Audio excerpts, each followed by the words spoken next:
Do you often get upset by criticism? When you suffer from failure, do you fundamentally have doubts about your own capabilities? Are you self critical? Do you worry too much about what others might think of you? Are you afraid of making a fool of yourself? Hey, it is normal to answer some of these questions with a yes. Because, well, we are only human and almost all of us go through bouts of self doubts and self consciousness. According to a study in the UK of nearly 1,500 young people between the ages of 16 to 24, the final findings were revealed. According to the survey, Instagram is the worst social network for self esteem. 70% of young people favor adding a pop up warning to social media channels, warning them of heavy usage. Rates of anxiety and depression have increased a whopping 70% in the past 25 years. And it's not just in the teens, even though the research suggests that. It is very rampant even as adults. And it's normal, right? We are only humans, we are only flawed. We all go through these days of self-anxiety and self-doubt. What we need to understand fundamentally about self-esteem is that it is a compilation of a lot of experiences that we go through our childhood. आप कौन से देश में पैदा हुए थे, कौन से स्कूल में गए, आपके पेरेंट्स कैसे थे, उनके पेरेंटिंग स्टाइल्स कैसी थी, what kind of friends you had, what kind of mainstream media you consumed, what kind of movies you watched, what kind of books you read. It all basically has a cumulative effect when you're growing up on your self-esteem. I remember I used to have a friend when I was in college, probably when I was 18, 19. And this friend was studying in one of the best colleges in Delhi University. She was an economics major. And I remember her telling me this. We used to share a cab and she used to tell me, we used to talk about TV, culture, pop music, all that stuff. And she used to say that I don't have a TV in my house. My parents kind of made it a rule not to have TV so that we could read newspapers, we could read more books, so that he could instill those values in me. And I'm not in touch with her. I don't know how life, what she's doing currently in her life. I don't know. But I'm pretty sure that those kind of habits that were inculcated by her parents probably helped her in the long run. And she was by far one of the smartest people that I personally have interacted with. So anything or any experiences that you have when growing up, it automatically affects your self-esteem. Now, self-esteem is always unstable. You can fluctuate between feeling very confident some days and feeling very low about yourself, almost, if not hourly, then at least daily. And that stems from the fact that your self-esteem is rooted in how you see yourself in the society on a global level, and B, how you identify with the role that you're playing currently. It could be a father, it could be a doctor, it could be a teacher, it could be a musician. जो भी आप professionally करते हैं या अपने आप को identify करते हैं सबसे ज़्यादा. Let's take an example. Let's say you invite somebody over dinner, right? And somebody makes a snide comment, doesn't make a good face on eating your dinner, and they're like, it's not that good, right? If the person who's invited the other person over, if he's a chef, he would start doubting himself and his self-esteem would take a U-turn for the negative, right? Because he attaches too much meaning to his profession. Hey, I'm a chef, I need to be good at this. I mean, I've put in lots of work, hours, commitment into developing myself as a chef. How can I not deliver? So our self-esteem is very closely related to one, the opinions that we have and the impressions that we have created about our experiences and other people's perception about it. That also controls our narrative. One is our own experiences, जो भी आप बचपन से गए हैं, और दूसरा है कि यार अलग जो दूसरे लोग हैं वो हमको किस नजरिए से देखते हैं. How do we come across? An important aspect to keep in mind when it comes to your self-worth is that it's very subjective. It all depends on your perception about a certain event, which may not be the reality, and therefore it is highly influenceable. So now that we've understood what self-esteem is and how it's usually formed, let's look into the 3 main reasons why someone could have a low self-esteem. And when I'm talking about someone, I'm talking about almost all of us at some point. Whether you are 15 or 50, we all go through these self-doubts and self-consciousness from time to time, and it's perfectly alright. The number one reason could be when you start comparing yourself. And comparison is inevitable. You know, whether you were born in a family where you had more than one sibling, or there is constant comparison subconsciously with this ideal image of what beauty should look like, or what being a man should look like, or what a relationship should feel like. So it is normal to compare yourself.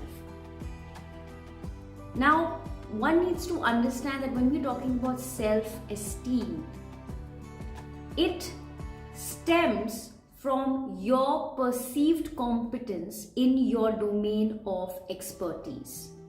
I repeat myself. Self-esteem is fueled by your perceived competence in your domain of expertise, which means that whichever domain that you're most proud of, you know, whether you are a chef, like in the last example that we shared, or a teacher, or any kind of a professional for that matter, whichever part of your life that you give the most importance to, how successful or not successful you are in that domain will directly affect your level of self-esteem, which again keeps on fluctuating. So it's very important to be completely self-aware of who you are and be okay with who you are, and stop comparing yourself to the outside world. Easier said than done, but this is by far one of the top reasons why most of us may suffer from low self-esteem. The second reason is we misinterpret a lot of things that are being said to us or communicated to us. I'll share an example here, my personal example, because that's all I know the best. I was in my, I think 11th or 12th standard, and we used to have these tuition classes. You know, we used to go for math and physics tuition, and we used to go and I used to go at 3 o'clock, so my tuition classes started at 3 o'clock in the afternoon. The moment I used to walk in at 3 o'clock, there was these 2 bunch of guys right opposite me. They would sit together, probably they were best of friends, I don't know. They would start laughing. The moment I walked in, they started laughing. The moment I walked in, they started laughing. It kind of happened throughout the month, really. And at some point, I became very self-conscious. I kind of thought that maybe it's something I'm wearing, maybe it's something I'm saying, maybe something is off about this situation, and maybe it is related to me. I was 15, 16. I was self-conscious. I had issues with my self-esteem, as most young people do growing up. And I didn't think that it was important for me to communicate this or be assertive about it. So I just let it be. I changed my tuition classes altogether. So I switched to another tuition class altogether. Now, it so happened that after a few months, both our batches combined. And I happened to meet both the boys again, and they were sitting right next to me. And I was again self-conscious that फिर से हंसने वाले मेरे ऊपर. God knows what's going to happen now. One of the 2 boys kind of looked at me and he asked me, "Hey, Bharti, why aren't you coming to the classes anymore? We don't see more of you very often." And I happened to tell them what I thought the problem was that I thought that they were laughing at me and that I wasn't okay with it, so I shifted my batch. Turns out that they actually used to laugh at my physics teacher's reaction to both of us walking in. So at that point, at 3 o'clock, not just me, there were a lot of other friends of mine who used to walk in. And our physics teacher, I think he had a very funny accent and a very expressive face for that matter. And he used to be a singer and stuff like that. So the moment we walked in, he would look at us and he would make a really funny face. And that funny face kept on changing through the days. So they would notice that and then they would laugh. So they weren't really laughing at me, they were laughing at somebody's reaction towards us. And I kind of made an assumption, and it was kind of my insecurities that got in the way, and it ended up me changing the entire batch. These kind of things happen all the time. You send someone a message, they reply you back, there are a lot of things that are misread, misinterpreted, you don't know what happened, and you make a big mountain hole of a small thing. In the courses that we teach, we also talk, this particular phenomena is basically called as a distortion of thinking. So your thinking kind of goes through various patterns, where either you can make a mountain hole of something or you can kind of minimize that effect. We'll talk about that in some other video. But the main thing that I wanted to communicate through this was that we misinterpret a lot of things. And it's all again going inside our own mind. It's all again the narrative that we're playing again and again and again and again for our own selves. And that could be destructive if not checked. The third reason is we tend to feel good or bad about us on conditions that some things in our life are going well or they're not going well. Say that today I will feel good only if I look good. Today I'll feel good only if I make enough money. Sometimes it's not a bad thing. It kind of gives you enough catalyst to push yourself to do better in your life, and it's perfectly fine. It becomes a problem when your self-belief is so deeply attached to those conditions that overrides everything else in your life. I will feel happy only if I'm slim. I can feel good about myself only if I make enough money or only if I am in a certain kind of a relationship. That puts a lot of pressure on you to perform constantly.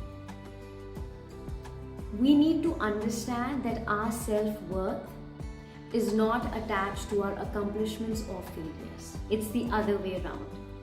Your accomplishments and failures stems from your self-worth.